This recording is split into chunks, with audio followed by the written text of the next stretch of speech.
Pastor David here, and I am from an undisclosed location in Mexico. And the reason I want to keep it undisclosed because I'm with a very special ministry, very special to my heart, Radius International. I have followed them for quite a while now. I've been looking forward to actually being here so I could see more of what God is doing. But Radius International exists to train people who have a burden for those people out there who are yet to be reached with the gospel. And they learn cross-cultural skills. They learn language acquisition skills. They learn more about the gospel and what the church is. And then as God begins to move in them, they begin to target various parts of the world. Sometimes teams are formed here.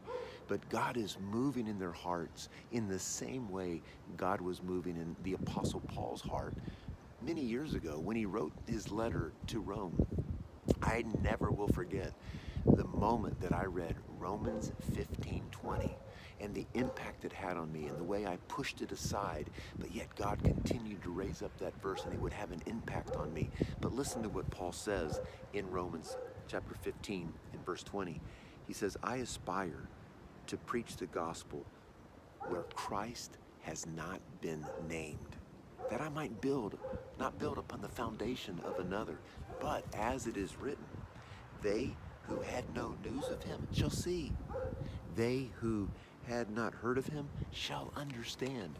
Paul had a burden that the good news that he had received, where God met him on the road to Damascus, that same kind of moment could be had by many others. And so he took seriously passages like Acts 1:8, Jerusalem, Judea, Samaria, and then the uttermost parts of the world. And throughout the book of Acts, you can trace Paul's missionary journeys where he was actively engaged in taking the gospel, the good news of Jesus, continuously to people who had never heard, where Christ had not been named. And his desire was to continue to advance that throughout his life, and then he died. And that's been passed on and passed on and passed on, and others have picked up that baton. I love to read missionary biographies and hear about all that God is doing in their life to get them to a place where they take the gospel where he's never been named, the things that God uses, and being here and hearing the stories of why students are here and what God has done to actually bring them to this point is quite amazing. But let's think about it.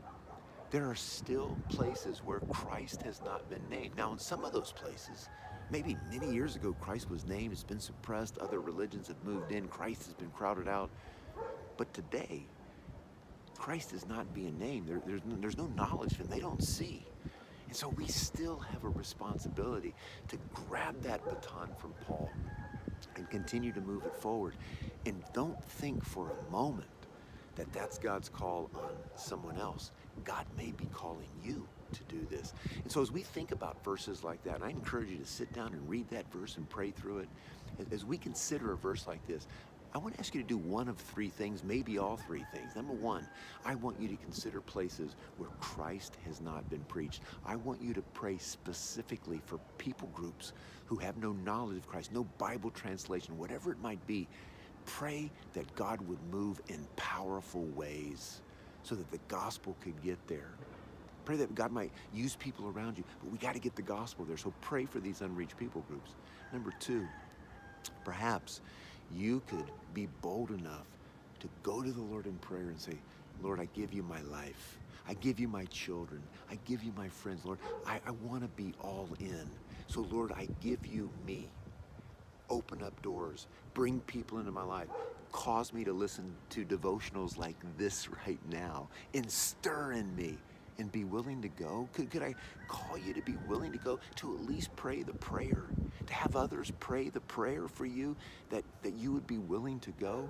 And then thirdly, would you be willing to give to advance God's purposes around the world, even at a training center like this right here? I'm overlooking a plot of land. It's right down beneath me where expansion needs to take place. Why? Because God is moving in people's hearts, and there's not a lot of good places like this to come to get the kind of training that's necessary. God has blessed me to be a part of ministries like this, one in Brazil, one in Nigeria, one in India. I mean, there are people out there who want to go. And would you be willing to give to them? I mean, sacrificially, because this is eternal treasure that we'd be talking about. So at least one of three or all three. Pray for unreached people groups. Pray that God might send you, and give so that the gospel can continue to go forward. May God bless all of you this day as I hear roosters awakening to the day.